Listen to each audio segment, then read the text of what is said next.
रात का समय था। हवा में हल्की ठंडक घुली हुई थी और सड़कों पर वह खामोशी पसरी थी जो अक्सर बड़े शहरों में भी रात के गहराने के बाद महसूस की जाती है। ऐसी ही खामोशी को चीरती हुई एक लड़की धीमे कदमों से चल रही थी। उसके हाथ में स्टील का पुराना टिफिन था जिसे वह हर रोज रात के इसी समय अपने पिताजी को अस्पताल में पहुंचा कर आती थी।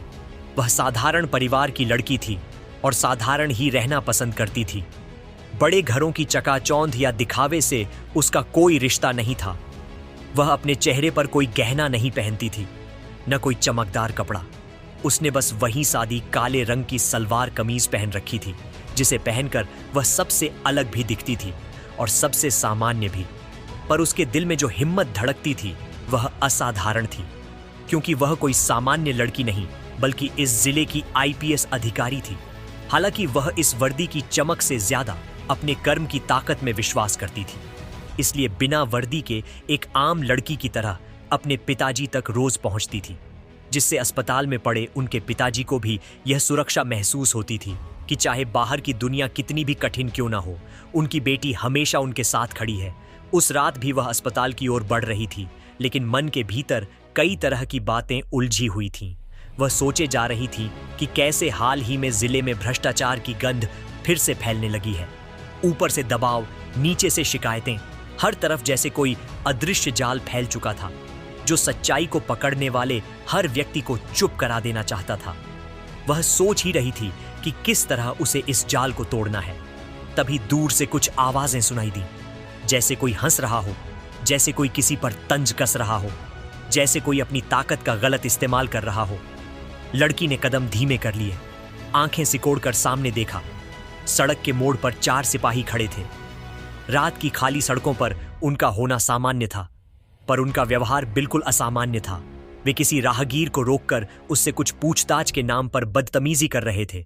लड़की का मन एक पल को सिहर गया, क्योंकि अंदाजा लग गया था कि मामला कुछ ठीक नहीं है। पर उसने सोचा कि पहले पास जाकर समझना चाहिए। तभी उन सिपाहियों की निगाह लड़की पर पड़ी और उनकी हंसी ठहर गई। उनमें से एक ने टॉर्च की रोशनी उसकी आंखों पर डालते हुए कहा, ओ लड़की, रात के इस पहर कहां जा रही है? चल इधर आ, तेरा सामान दिखा। एक दूसरे ने कहा, अरे यह क्या काले कपड़ों में घूम रही है? बड़े चुपके से चल रही थी, शायद कोई चालाकी होगी। उसका स्वर ताना भरा था। तीसरे ने कहा, अरे भाई, इतनी देर रात लड़की अकेले निकलती ही क्यों है? जरूर कुछ गड़बड़ी होगी, वरना कोई ऐसे नहीं घूमता। चौथे ने हंसते हुए कहा, चल बहन, टिफिन खोल के दिखा, रात को कौन खाना लेकर घूमता है? लड़की ने शांत स्वर में कहा, मैं अपने पिताजी के लिए अस्पताल जा रही हूं। वे बीमार हैं और मैं रोज इसी समय खाना लेकर पहुंचती हूं। कृपया रास्ता दीजिए, मेरे जाने में देर न करवाइए। पर सिपाही शायद यह समझना ही नहीं चाहते थे या समझकर भी अनदेखा कर रहे थे। उनमें से एक ने फिर कहा, ओहो, अस्पताल अस्पताल, बहुत लोग यह बहाना बनाते हैं, देखना पड़ेगा कुछ गलत ना हो। लड़की के मन में हल्का सा गुस्सा उठा, लेकिन उसने खुद को संभाला। वह जानती थी कि वर्दी में शक्ति होती है, पर शक्ति का सही इस्तेमाल वही कर सकता है जिसके भीतर इंसानियत हो। मगर आज इन सिपाहियों के चेहरे पर इंसानियत का कोई निशान नहीं दिख रहा था। वे अपने अधिकार का गलत उपयोग करते हुए उस पर शक नहीं बल्कि दबाव बनाने में लगे थे। लड़की ने फिर शांति से कहा, कृपया टॉर्च हटाइए, मेरी आंखों में जलन हो रही है। मैं कोई गलत काम नहीं कर रही, बस अपने पिताजी तक खाना पहुंचाना है। आप चाहे तो मेरे साथ चलकर खुद देख सकते हैं। पर सिपाही फिर हंस पड़े, जैसे किसी ने बड़ा मजाक कर दिया हो। उनमें से एक ने कहा, ओह, इतनी चालाकी बातें करती है, चल हट इधर आ, हम बताएंगे तेरी चालाकी। लड़की अब और चुप नहीं रह सकी। उसका स्वर अब भी शांति में लिपटा हुआ था, पर भीतर उठती दृढ़ता साफ महसूस होने लगी। उसने कहा, सावधान, अपने शब्दों पर नियंत्रण रखें। आप सबको पता भी है कि आप किससे बात कर रहे हैं। एक सिपाही ने ताना मारा, हाँ हाँ, बहुत बड़ी अधिकारी होगी ना तुम, हम सब देख चुके हैं। लड़की ने धीरे से कहा, शायद नहीं देखा, क्योंकि अगर देखा होता तो आज आप में से कोई भी इस तरह व्यवहार नहीं करता। मैं जिसे आप इतनी देर से रोककर बदतमीजी कर रहे हैं, वही इस जिले की आईपीएस अधिकारी हूं। और इस समय आप चारों मेरे सामने खड़े होकर ऐसा व्यवहार कर रहे हैं जो किसी भी स्तर पर स्वीकार नहीं किया जा सकता। यह सुनते ही सिपाहियों के चेहरों से रंग उड़ गया, जैसे पूरी रात का अंधेरा उनके चेहरों पर उतर आया हो। उनके हाथ कांपे, उनकी आवाज। सिपाहियों के चेहरे पर जैसे अचानक कोई भारी बोझ गिर गया हो। आंखें नीचे झुक गईं, आवाजें बंद हो गईं और रात की हवा में एक अजीब सी खामोशी फैल गई। लड़की ने कोई कठोर शब्द नहीं कहा, पर उसकी शांत आंखों में वह दृढ़ता थी जो किसी भी अन्याय को स्वीकार नहीं कर सकती। उसकी पकड़ टिफिन पर और मजबूत हो गई, जैसे अपने पिता की सेवा और अपने कर्तव्य दोनों को एक साथ थामे हुए हों। सिपाहियों में से सबसे बड़ा उम्र वाला कांपती आवाज में बोला, मैडम, हमें माफ कर दीजिए, हम आपको पहचान नहीं पाए। लड़की ने उसकी बात को वहीं रोकते हुए कहा, पहचान से नहीं, इंसानियत से काम लिया जाता है। अगर आपके सामने कोई सामान्य लड़की भी खड़ी होती तो भी आपको वैसा ही व्यवहार करना चाहिए था जैसा कानून कहता है। पर आपने शक्ति का इस्तेमाल डराने के लिए किया, जबकि शक्ति का उद्देश्य सुरक्षा है। आप चारों ने अब भी जो किया है वह न सिर्फ एक लड़की का अपमान है, बल्कि वर्दी की गरिमा का भी अपमान है। सिपाहियों ने आपस में नजरें मिलाईं, पर किसी में कुछ कहने की हिम्मत नहीं थी। लड़की ने एक लंबी सांस ली और आगे कहा, आप सब मेरे साथ चलिए। अस्पताल जाकर मेरे पिताजी को खाना पहुंचाना है। उसके बाद हम थाने जाएंगे और वहीं आगे की कार्रवाई होगी। उनकी आंखों में फिर डर की एक नई लकीर उभरी। उनमें से एक ने हिम्मत करके कहा, मैडम, एक मौका दे दीजिए, दोबारा गलती नहीं होगी। हम आगे से किसी के साथ गलत व्यवहार नहीं करेंगे। लड़की ने गहरी निगाह से उन्हें देखा, जैसे किसी के भीतर झांककर उसका स्वरूप देख रही हो। फिर कहा, गलती करना इंसानियत है, पर गलती को छुपाना या उसे सही ठहराने की कोशिश करना अपराध है। आप चारों अभी मेरे साथ चलिए और रास्ते भर यह सोचिए कि अगर आज आपके परिवार की कोई लड़की इस स्थिति में होती तो आपको कैसा लगता, क्योंकि जब तक यह एहसास नहीं आएगा तब तक आपका बदलना भी अधूरा रहेगा। यह सुनकर चारों सिपाही चुपचाप उसके पीछे चलने लगे। लड़की ने अस्पताल की ओर कदम बढ़ाए। सड़क की बत्तियां पीली रोशनी फेंक रही थीं, हवा में ठंड बढ़ती जा रही थी, पर इस खामोशी में भी एक अजीब सा तनाव था। लड़की के होंठ बंद थे, पर मन उसकी कई बातों पर लगातार सोच रहा था। वह भ्रष्टाचार के खिलाफ लड़ते लड़ते थक चुकी थी। ऊपर से दबाव, नीचे से अनियमितताएं और बीच में आम जनता जो हर रोज ऐसे ही डर और गलत व्यवहार के बीच जीने को मजबूर थी। वह सोचती रही कि एक अधिकारी होने का असली काम डांटना या डरा कर काम करवाना नहीं होता। असली शक्ति वह है जो किसी के टूटे मन को संभाल सके और किसी गलत व्यवस्था को सही दिशा दे सके।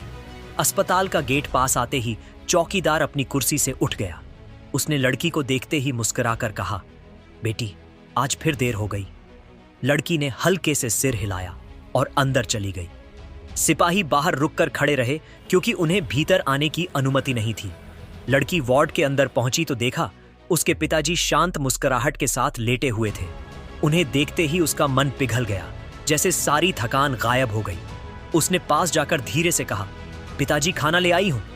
पिताजी ने प्यार भरी आवाज में कहा, तू रोज इतनी देर रात अकेली आती है, डर नहीं लगता? उसे मुस्कुराना पड़ा, मन ही मन सोचते हुए कि डर कैसा जब जिम्मेदारी साथ हो। उसने बस धीरे से कहा, नहीं पिताजी, सब ठीक है, आप खाना खाइए, मैं बाहर ही हूं। वह कुछ देर वहीं खड़ी रही, फिर बाहर निकल गई। अब चारों सिपाही उसके सामने खड़े थे, सिर झुका हुआ, मन दबा हुआ।